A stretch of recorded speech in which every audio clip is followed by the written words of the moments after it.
Mesdames et messieurs, merci de nous suivre sur la télévision nationale. Bienvenue dans cette édition d'information. Voici les titres.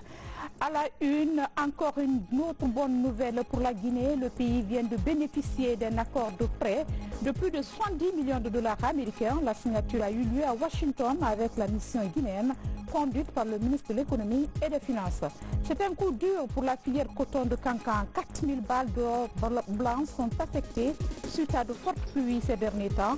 Inquiètes, les autorités guinéennes s'activent pour limiter les dégâts et les traitements sont en cours par les experts. Un sport tenu hier à Conakry de la première édition du tournoi de patinage à roulettes doté du trophée du chef de l'État professeur Alpha Condé. La compétition a regroupé 5 clubs de Conakry et 2 de l'intérieur du pays. Encore une fois, bienvenue à tous. Nous commençons ce journal par ce communiqué de la présidence de la République de Guinée. C'est avec une vive émotion que les autorités guinéennes ont appris le grave incendie ce lundi 15 avril 2019 qui s'est déclenché à la cathédrale Notre-Dame de Paris, classée patrimoine mondial de l'UNESCO et monument historique le plus visité de l'Europe.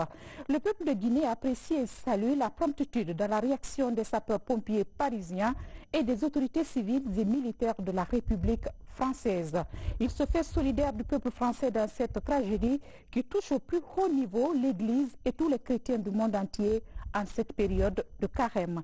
Conakry, 15 avril 2019, la présidence de la République, transmise par le bureau de presse de la présidence de la République. Je vous disais dans le titre, la moisson a été très bonne pour la mission guinéenne à Washington. Elle a obtenu la signature de 2 accords de prêt. La première porte sur la construction d'un centre d'excellence en Guinée pour 10 millions de dollars et la seconde enveloppe servira à soutenir l'agriculture familiale pour un montant de 62 millions de dollars. Mamadi Gastama, compte rendu.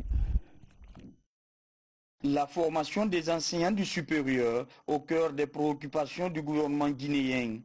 À travers cette première signature de prêt, le groupe de la Banque mondiale réaffirme une nouvelle fois son engagement pour la construction d'un centre d'excellence en Guinée. L'enveloppe financière qui s'élève à 10 millions de dollars devrait contribuer à améliorer la qualité de la formation postdoctorale dans certaines universités du pays. Avec le fonds de l'OPEP pour le développement international, c'est un montant de 70 millions de dollars qui vient d'être mis à la disposition de la Guinée pour soutenir l'agriculture familiale. Il est le fruit d'un cofinancement de la BADEA, de l'OFID et du FIDA.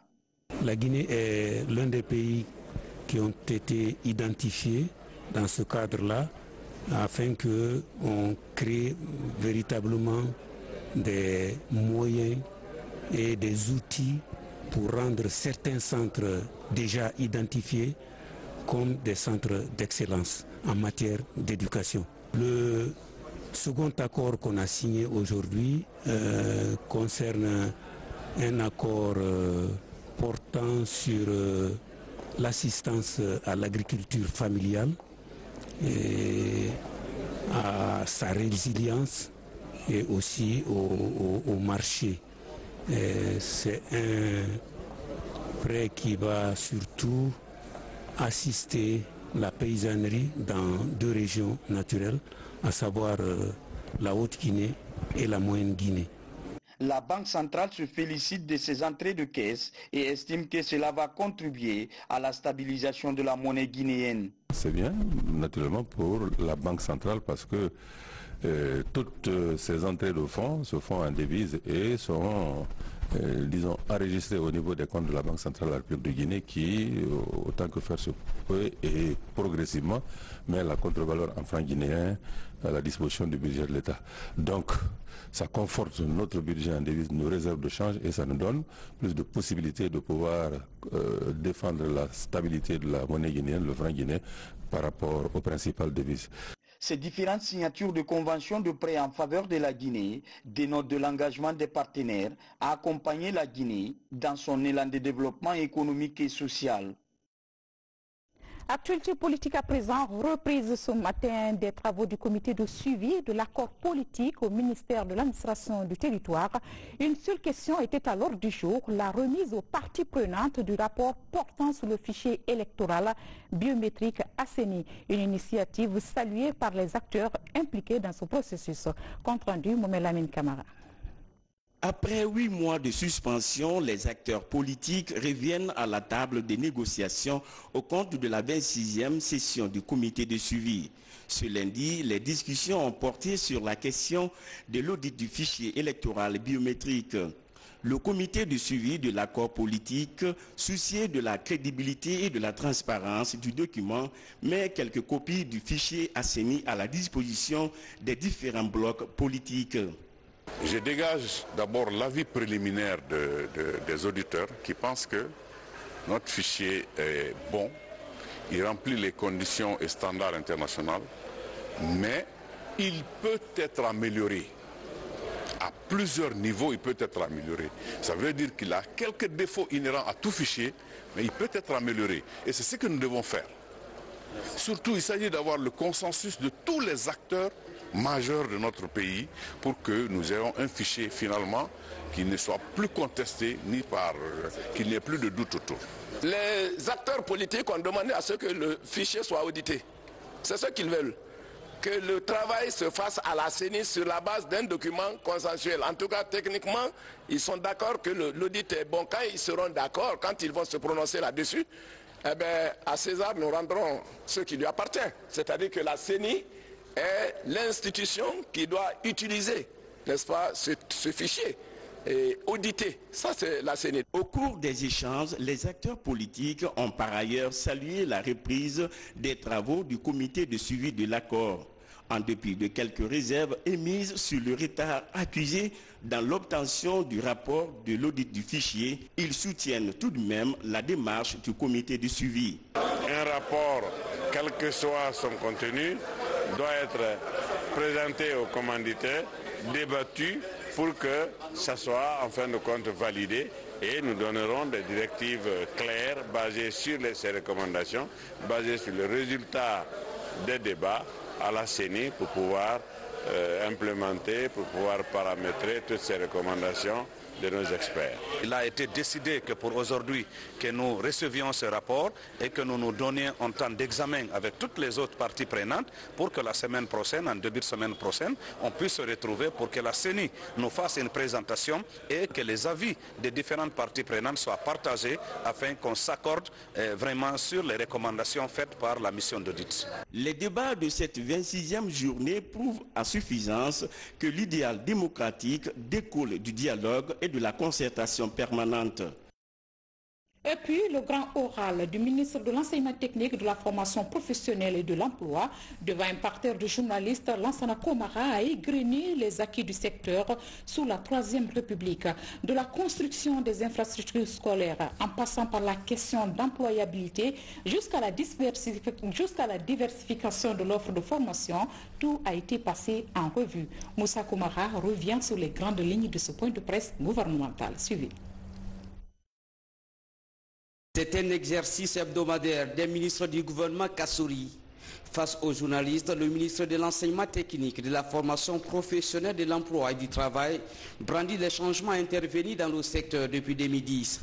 La construction de 6 écoles régionales des arts et métiers à Koya, Dabola, Boké, Labé, Sigiri et Zérékoré, l'équipement ou la rénovation de plusieurs écoles techniques en souffrance et la diversification de l'offre de formation sont esquissés.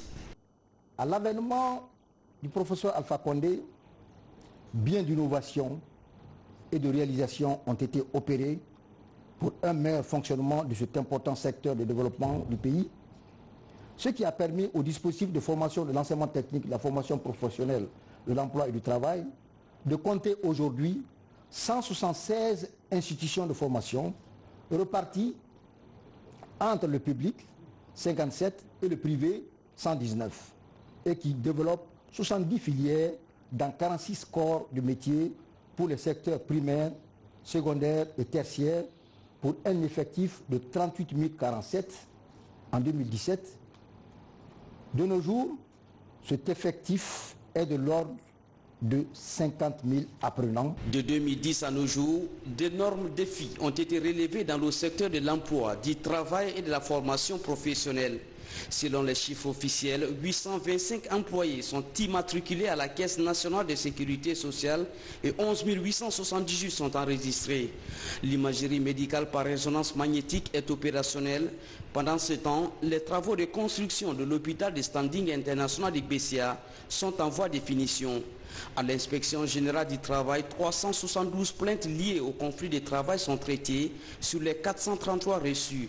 À l'Office national de formation et de perfectionnement professionnel, le nombre d'entreprises cotisantes est passé de 80 à 212.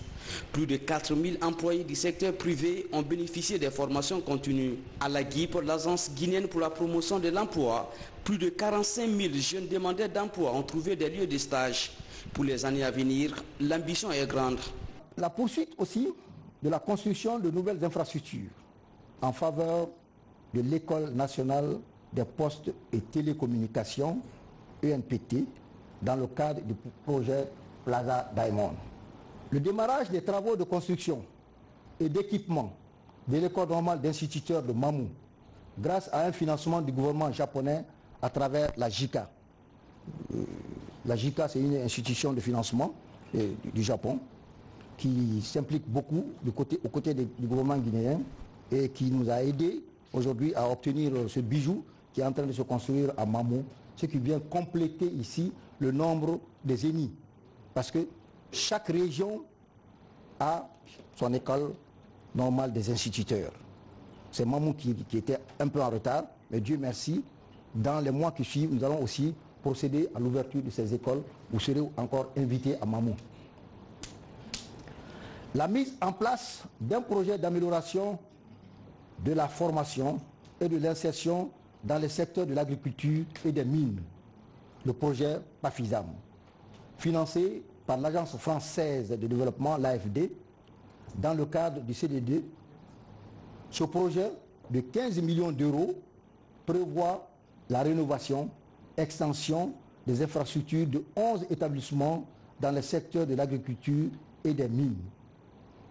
Un DAO national pour le recrutement des entreprises devant prendre en charge ces travaux déjà élaborés. C'est-à-dire que le DAO est déjà prêt. Maintenant, ce DAO est en cours de validation par les partenaires, c'est-à-dire l'Agence française de développement, l'AFD. Et les établissements bénéficiaires sont, vous avez les l'ENAE de Koba, de Tolo, de Macenta, les CFP de Beila, Fria, Bokeh, Matoto, il y a l'ENAM, que vous connaissez tous, le CEPERTAM, le CFPP de Macenta et l'AMPET de Matoto. Dans ces 11 institutions ciblées, je dis bien ciblées par le projet, il est envisagé l'installation d'équipements scolaires. L'objectif étant de faire de ces secteurs longtemps restés le parent pauvre un véritable levier de lutte contre le chômage en Guinée. Intégration africaine vers la création d'un atlas linguistique pour l'Afrique.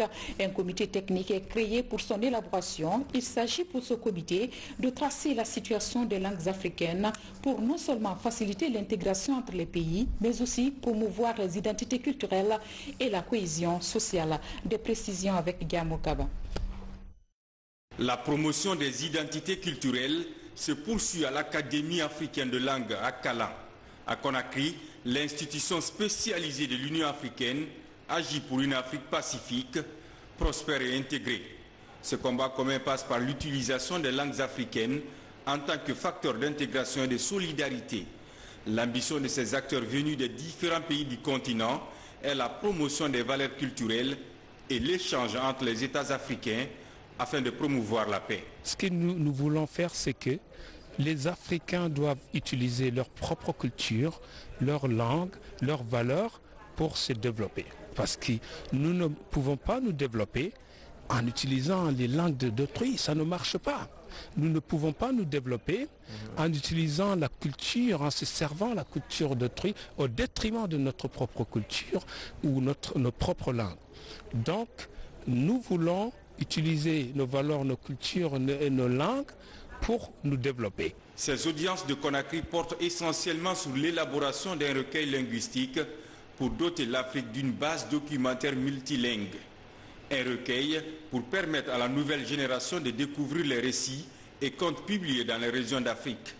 3 jours de travaux permettront aux participants d'obtenir les informations sur les langues africaines. L'objectif global, c'est l'élaboration de l'atlas linguistique. Et pour cela, on a besoin de mettre sur pied un certain nombre d'équipes qui vont se charger de l'élaboration de cet atlas-là du début jusqu'à la fin. Et cet atlas linguistique, comme on l'a dit, permettra de nous connaître davantage. Okay, si on vous pose la question combien de langues on parle en Guinée, il faut qu'on puisse répondre à ça. Les résultats auxquels vous parviendrez doteront l'Afrique d'une base documentaire linguistique permettant ainsi à l'ACALAN de produire des cartes géolinguistiques utiles aussi bien pour la recherche que pour l'enseignement. Ce rendez-vous culturel et scientifique est l'aboutissement de l'engagement de la Guinée dans la promotion des langues africaines. Le pays est engagé dans un vaste projet d'alphabétisation. Pendant ce temps, l'alphabet Nko, quant à lui, poursuit son petit bonhomme de chemin. Il vient d'être célébré à Kankan. Inventé par le Guinéen Solomon Kanté, l'alphabet Nko est une méthode de transcription des langues africaines et même occidentales aujourd'hui. Bientôt, la construction d'une université Nko, la pose de la première pierre s'est passée à Kankan cette semaine. Explication et la Jaya Yassil. À Kankan Nambaya, 72 ans après, on se souvient encore qu'un de ses fils a vécu pour l'humanité. Suleiman Kanté est celui qui invente en 1949 l'alphabet Nko pour transcrire en langue nationale toutes les autres langues étrangères, notamment le français, l'anglais et l'arabe. 70 ans après, la vulgarisation de cet alphabet Nko se poursuit en Guinée et ailleurs dans le monde. L'Nko est considéré comme le moyen de communication de l'espace socio-culturel du Manding. Il a besoin d'un certain nombre d'instruments juridiques pour s'épanouir, d'où la tenue de cette assemblée générale. Nous sommes très contents aussi que cette fois-ci, c'est le lancement de la création d'une fondation au nom de le frère Kramo Suleiman Kanté, pour pouvoir mobiliser les fonds nécessaires devant nous permettre de contribuer au développement structuré et organisé de cet alphabet. Et comme vous n'êtes pas sans savoir qu'avec une fondation, nous pouvons prendre en charge ce qui concerne l'impression des livres, les enseignants de cette langue et tous ceux qui sont autour de nous. Dans cette salle, les participants venus du Mali, Bamako, de la Côte d'Ivoire, du Burkina Faso, de la Sierra Leone et du Libéria ont échangé sur les contributions à apporter pour le développement de l'alphabet Nko. Les contributions individuelles sont fixées à 10 000 francs et les bonnes volontés se sont manifestées sur place. Le chef de l'État, professeur Alpha Condé, a fait un geste de solidarité et a apporté sa contribution financière. D'autres initiatives ont été annoncées comme celle de la pose de la première pierre de l'université Suleiman Kanté, une initiative de l'Union Mandé Sabati. Tout Kankan, tous les professeurs Nko, tous les élèves, en un mot, toute la population de Kankan se sont mobilisés. Ils sont très contents par rapport à la pose de la première pierre qu'on projette à un jour historique. L'alphabet Nko a connu beaucoup de progrès depuis sa création. Le lecteur en alphabet Nko est capable de se promouvoir des livres dans toutes les disciplines.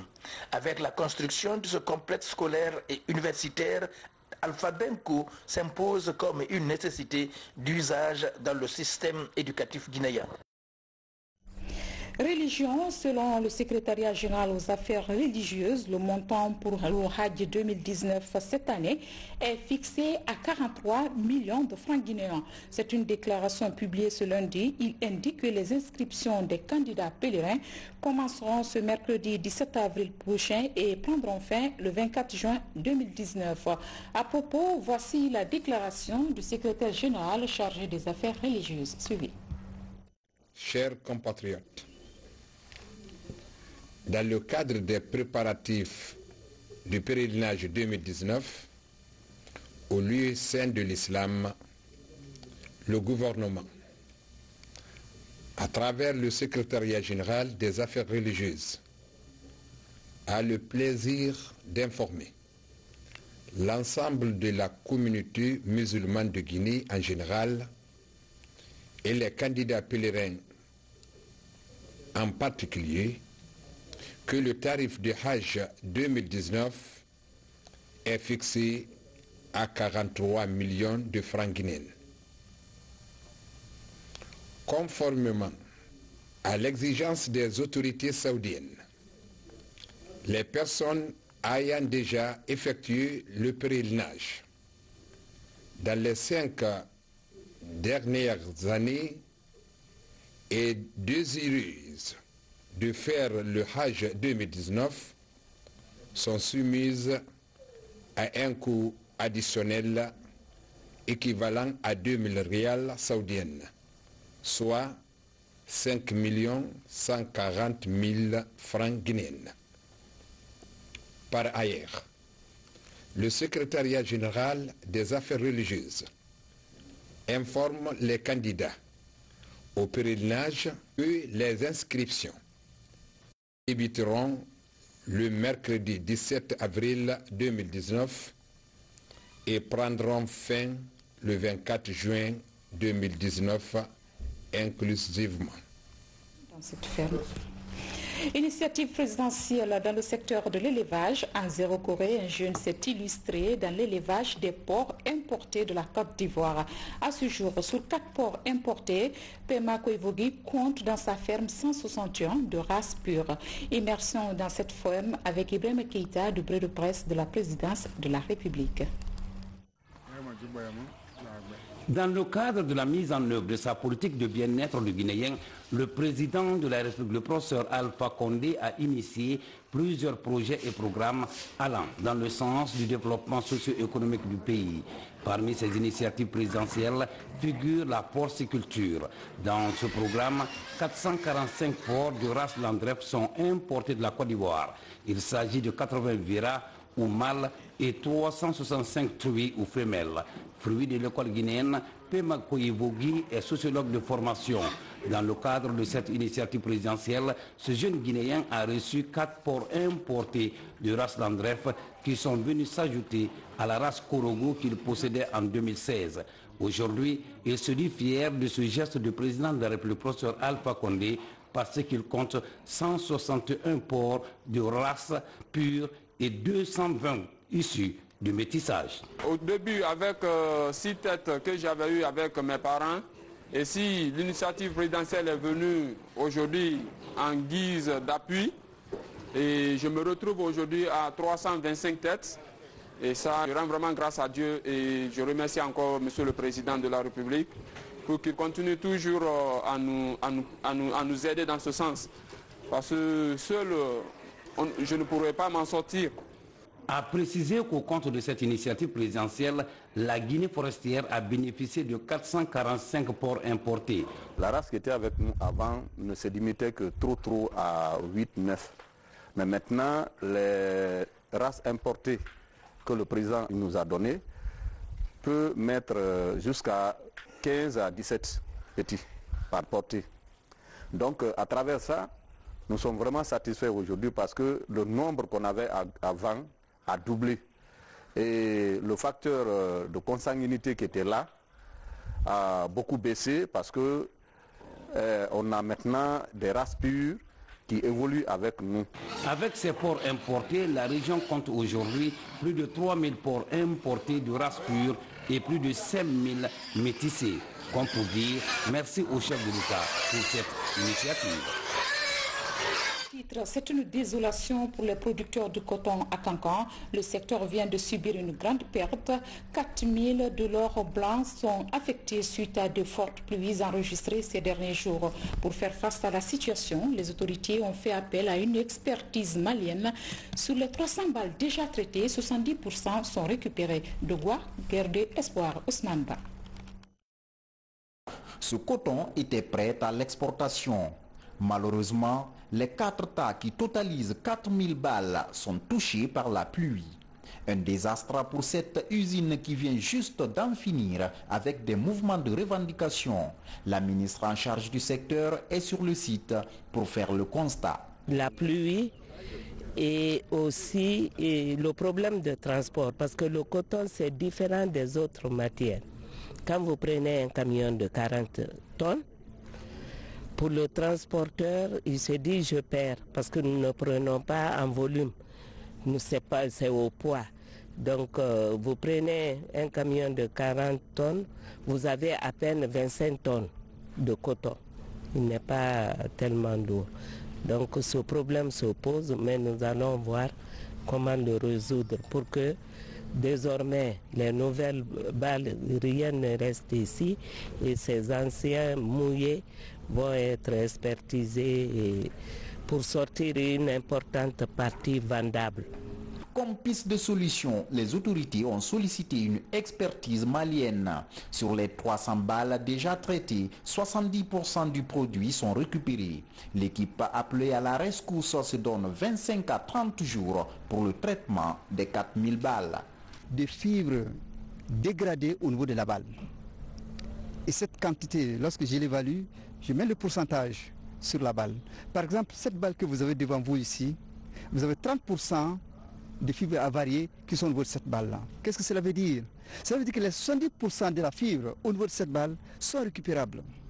Et parfois, je tire la soie. Parce que la fibre, même pour que la fibre soit commercialisable, hein, et qu'elle soit vraiment, qu'elle ait un prix. Sur le marché international, il y a d'abord la classe. Donc la classe, ça c'est la qualité. Et il y a un autre facteur qui est très important, c'est la longueur. La longueur, nous déterminons la longueur en général. Donc cette fibre-là, je constate que par exemple cette balle qui a 30% de fibres avariées, si les 70% des fibres sont récupérées, en tout cas la longueur n'est pas du tout affectée. Cette visite a aussi été une occasion pour la ministre de l'Agriculture de s'entretenir avec les travailleurs de l'usine. Ici, Mariam Kamara prône la cohésion au sein de la structure suite aux altercations intervenues entre les employés et l'ancien directeur de l'unité industrielle. La ministre a réitéré le soutien du gouvernement à la production et à la valorisation du coton guinéen. Sur le littoral, à Fort Moria, dans Fort Caria, lancement de l'opération de recensement des enfants de moins de 5 ans. Elle consiste à identifier le statut vaccinal de tous les enfants contre la rougeole. C'est une stratégie qui va permettre de donner la dose normale, surtout à ceux qui échappent souvent aux différentes campagnes de vaccination. La campagne s'étendra également sur toute l'étendue du territoire national. Sam Maraton signe ce reportage. Pour faire face à la recrudescence de la rougeole dans le pays, acteurs de la santé, partenaires techniques et financiers se retrouvent ici à Fort Moria, dans la préfecture de Fort-Caria. Dans cette localité de 34 822 habitants, les acteurs engagés dans la lutte contre cette maladie lancent l'opération de dénombrement des enfants de 0 à 5 ans. Cette nouvelle approche consiste à connaître le statut vaccinal de tous les enfants en vue de compléter la dose de ceux qui échappent souvent aux différentes campagnes de vaccination. Nous voulons connaître exactement le nombre d'enfants qui existent dans chaque ménage en Guinée de moins de 5 ans. Après, en même temps, nous allons déterminer quels sont les enfants qui ont été vaccinés contre la rougeole et ceux qui n'ont pas reçu leur dose de rougeole. Donc une fois que nous le saurons, nous allons informatiser ces données et déterminer le nombre d'enfants incomplètement vaccinés par localité afin d'initier la campagne proprement dite de vaccination de rattrapage de tous les enfants qui n'ont pas encore reçu leur dose de vaccin rougeole. Avec l'appui des partenaires techniques et financiers, ils vont durant 8 jours sillonner les 17 districts de 7 sous-préfectures. En plus du statut vaccinal des enfants, toutes les coordonnées des parents seront également recueillies et logées dans un logiciel. Depuis 2017, la Guinée a déclaré une épidémie de rougeole. Mais cette flambée persiste au niveau de la plupart de nos préfectures. Nous nous sommes dit qu'en tant qu'acteurs, il faudrait qu'on se mobilise comme un seul homme pour essayer de faire augmenter les couvertures vaccinales en Guinée. Nous invitons donc la population de Fort-Caria et particulièrement de Fort Moria à appuyer des actions de santé. Sans cette participation communautaire, nous n'avons aucune chance de réussir dans nos activités de santé. La santé n'est pas seulement l'acte médical. La santé est un vaste domaine où tout le monde doit intervenir. L'opération va s'étendre sur toutes les préfectures qui ont notifié les flambées de rougeole ces dernières années, puis sur l'ensemble du territoire national d'ici à la fin des 5 prochaines années. L'objectif global est l'élimination systématique de la rougeole dans le pays. Un nouveau ministre fait son entrée dans le gouvernement Kassori. El Haj Papakoli Kourma a été installé ce matin dans ses nouvelles fonctions du ministre d'État, ministre de l'Hydraulique et de l'Assainissement. La passation de service s'est passée avec Dr Cheikh Talibé Silla. La cérémonie était présidée par Diakha Bekawa, secrétaire général adjointe du gouvernement. Reportage Nabi Kamara. Depuis bientôt 6 ans qu'il a quitté le gouvernement, El Haj Papakoli Kourma revient en tant que ministre d'État, ministre de l'Hydraulique et de l'Assainissement. L'hydraulique, un poste jusque-là dirigé cumulativement avec l'énergie par Dr Cheikh Talibé Silla. Ce lundi, les deux personnalités ont procédé aux passations des témoins. Le ministre de l'Énergie a d'abord présenté le tableau d'ensemble de l'hydraulique avant de rassurer le nouveau responsable du secteur de sa parfaite collaboration. Je me dois avant tout de rendre grâce au Tout-Puissant Allah et exprimer toute ma reconnaissance au président de la République, chef de l'État, professeur Alpha Condé, pour la confiance qu'il vient de me renouveler en me nommant ministre de l'Énergie. Je tiens ici à vous rassurer, monsieur le ministre d'État, chers frères, de ma disponibilité totale et entière, ainsi que celle de mon département à tous les niveaux, à vous accompagner dans votre noble et exaltante mission, à savoir donner de l'eau potable et assainir l'environnement immédiat. Le ministre d'État, ministre de l'Hydraulique et de l'Assainissement, reconnaissant les efforts consentis par son prédécesseur, a promis qu'ils œuvreront ensemble pour insuffler une dynamique à ce nouveau département. Que Monsieur le Président de la République soit remercié. Aujourd'hui, un seul esprit m'anime, celui de pouvoir mériter cette confiance.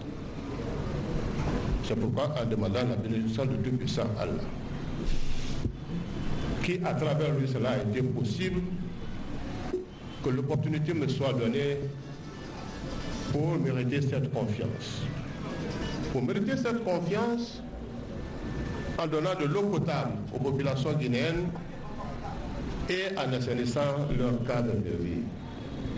Le secrétaire général adjoint du gouvernement qui a présidé la cérémonie a félicité les deux ministres, Dr Cheikh Talibé Silla et El Haj Papakoli Kourma, avant d'annoncer l'entrée en fonction également du nouveau secrétaire général du ministère de l'Hydraulique et de l'Assainissement, M. Mamadou Yulde Diallo, jusque-là directeur général de la Société des eaux de Guinée. Trouver une solution durable aux envahissements des chaussées par les marchands et améliorer la fluidité de la circulation, le ministre des Travaux publics opte pour la pose des murets dans les marchés de Conakry. L'opération est en cours. Désormais, les blocs de béton séparent les espaces de commerce de la chaussée. Ousmane Toumane Kamara, Ousmane Ouatsissi. Parallèlement aux opérations de couverture des caniveaux, le ministère des Travaux publics mène également la pose des murets dans les marchés de la capitale. Ce sont des blocs de béton préfabriqués qui pèsent par unité 1000 kg. Quand nous les posons, nous avons un système de scellage sous-sol qu'on ne peut pas déplacer les murets si ce n'est pas avec la même équipe. À peu près, on a 2491,3 mètres linéaires de murets qu'on doit poser dans la ville de Conakry. Dans ce lieu de commerce, la sécurité des populations était menacée et la circulation routière perturbée. Et désormais, ces murets séparent ces espaces de commerce de la chaussée. Ce qu'ils ont mis là, c'est pour notre sécurité. Avant, il y avait beaucoup de risques parce que les femmes venaient s'asseoir sur la route pour revendre. Et des fois même, il y a eu beaucoup d'accidents par rapport à ça. Donc s'ils ont mis ça, c'est pour notre sécurité. Donc je suis vraiment à l'aise pour ça. Bon, ces murets, c'est la solution. C'est la solution. Déjà, ça fait 1000 kg. Donc c'est indéplaçable. C'est scellé. Techniquement, on ne peut pas soulever ça. Et c'est suivi d'une sanction. Donc personne n'a le droit de franchir ces murets. Ces opérations de pose de murets se déroulent la nuit et sont aussi applaudies par les services de sécurité. Des agents de sécurité qui disent enfin trouver solution aux envahissements des emprises des routes dans les marchés. Éducation préparatif du Forum de l'étudiant guinéen, le ministère de l'Enseignement supérieur met les bouchées doubles pour la réussite de l'événement. La phase finale du concours national de mathématiques vient d'être lancée à cet effet. Deuxième du genre, ce concours met aux prises des garçons et des filles. C'est une initiative du département de l'enseignement supérieur en partenariat avec la structure Hawing Excellence. Abraham Christophe Conté, Algasimba. C'est parti pour la deuxième édition du concours national de mathématiques. Il vise à créer l'émulation entre les étudiants et élèves à l'échelle nationale, précisément dans le profil sciences mathématiques. Ici, à l'université Mahatma Gandhi, plus de 100 élèves et étudiants venus des différentes institutions d'enseignement public et privé participent à la compétition. Pour encourager le mérite, il faut s'aimer les récompenses. Alors, en semant les récompenses, le ministère de l'Enseignement supérieur, à travers le FEG, le Forum de l'étudiant guinéen, a estimé qu'il faut encourager les jeunes lycéens et étudiants afin qu'ils s'adonnent aux mathématiques. Et dans le cadre du Forum de l'étudiant guinéen, nous organisons chaque année ce type de concours pour justement créer des vocations, puis faire bien connaître cette discipline et démystifier la discipline aussi. Outre son caractère compétitif, cette émulation cherche à créer un espace d'échange entre les professionnels de l'enseignement et les apprenants. Pour ces compétiteurs, ce concours est une aubaine pour faire valoir leurs performances et inciter les apprenants à oser s'aventurer dans l'apprentissage des sciences mathématiques. Ce concours me permet un peu de m'évaluer moi-même, de connaître mes capacités. Le fait, ce n'est pas de remporter ou de gagner ce concours, mais c'est de savoir un peu de quoi est-ce que je suis capable, de connaître mon niveau, d'être en compétition avec moi-même. Au moment où le marché de l'emploi devient de plus en plus concurrentiel, le ministère de l'Enseignement supérieur et de la Recherche scientifique met un accent particulier sur la compétitivité pour mieux détecter le talent des jeunes apprenants en Guinée. Et puis l'Union régionale des travailleurs de Conakry vient de tenir son congrès électif. Désormais, le nouveau bureau est composé de 19 membres élus. La cérémonie s'est déroulée en présence des délégués de la CNTG. Bernard Tonguino nous en dit plus. Voici les nouveaux membres du bureau de l'Union régionale des travailleurs de Conakry. Des membres élus au cours du congrès électif tenu ce lundi à la Bourse du Travail. Très bientôt, ce seraient les élections sociales. Et les élections sociales veut dire que nous voulons connaître la représentativité de toutes les centrales au niveau du pays. Les élections passées, nous étions de l'avant, mais cette fois-ci encore, il faudra que nous méritons. Donc c'est ce qui fait que nous serons là à cheval pour la syndicalisation. C'est ça notre priorité. Cette structure syndicale est l'un des démembrements de la CNTG, Confédération nationale des travailleurs de Guinée. Elle entend redoubler d'ardeur pour mieux défendre l'intérêt des travailleurs. Pour ce faire, la structure bénéficie du soutien de sa tutelle. Nos structures sont horizontales et verticales. Vous allez voir, vous avez vu dans la salle, il y avait des représentants de l'union locale, c'est-à-dire des 5 communes de Conakry qui constituent l'union locale. Ces unions locales, ce sont eux qui doivent se rassembler et pour élire le bureau de l'union régionale. Ça veut dire que l'union régionale est la croix de transmission entre l'union locale et l'union régionale au niveau du secrétariat exécutif. Le congrès électif de l'Union régionale des travailleurs se tient dans un contexte de préparatifs de la fête du 1er mai, fête internationale du travail. Une journée que les confédérations syndicales comptent célébrer cette année au stade du 28 septembre. On en vient à l'actualité sportive à présent, tenue hier de la première édition du tournoi de patinage à roulettes, doté du trophée du chef de l'État, professeur Alpha Condé. La compétition a regroupé 5 clubs de Conakry et 2 de l'intérieur. C'est une action de la Fédération guinéenne de patinage à roulettes. Reportage Abdoulaye Diallo.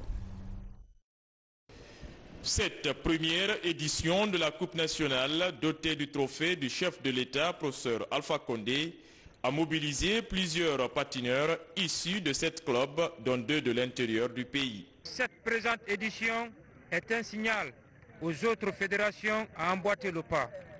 Je ne saurais terminer sans dire aux patineurs de dominer la compétition par le fair play. Cette coupe nationale va être une coupe nationale très dure entre ces athlètes parce qu'il y a d'autres qui sont venus de l'intérieur du pays et c'est les meilleurs que nous allons retenir. Il y aura bien entendu les demi-finales qui vont se jouer et la finale sera programmée en commun accord avec le ministère en charge des sports qui accompagne toutes les disciplines nationales sportives. Ces patineurs ont enthousiasmé le public sportif à travers des démonstrations en patinage artistique, des compétitions en speed slalom, chaise longue et jump. L'association Ma Pierre à l'édifice a offert un lot d'équipements à cette jeune fédération. Ces patineurs décident d'être les futurs champions du trophée du chef de l'État.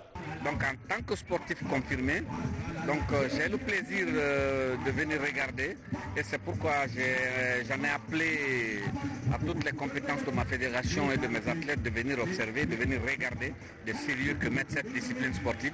Super, j'avais jamais vu une compétition sur le plan national sur le patin. Ça c'est une découverte pour moi, vraiment c'est bien, j'ai aimé, j'adore bien. Et je pense que la fédération doit travailler pour développer plus cette discipline parce que vraiment elle est noble. Au terme de la compétition, l'association des jeunes rouleurs de Guinée occupe la première place, suivie du club rouleur de Guinée pour les demi-finales prévues le 30 avril. À rappeler que l'équipe nationale de patinage est attendue au mois de juin prochain à Barcelone pour la Coupe du Monde. Mesdames et messieurs, voilà qui met fin à ce journal. Grand merci à vous pour votre obligeante attention. Bonsoir chez vous. À demain.